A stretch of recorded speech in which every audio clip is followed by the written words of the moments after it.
Hi guys, welcome to the channel. In today's video, I'm going to show you how you can turn off replay on Snapchat. So the first step you simply need to do is to open Snapchat application and you need to take a snap, for example, first, and click on this last option, and you simply need to select the one.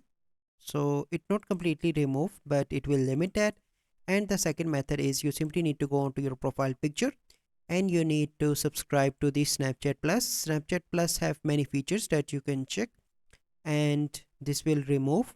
And the third method is you simply need to go on to any conversation from here, select any conversation, click on the person name, click on three dots, and you need to find the conversation where you have some messages with any friend.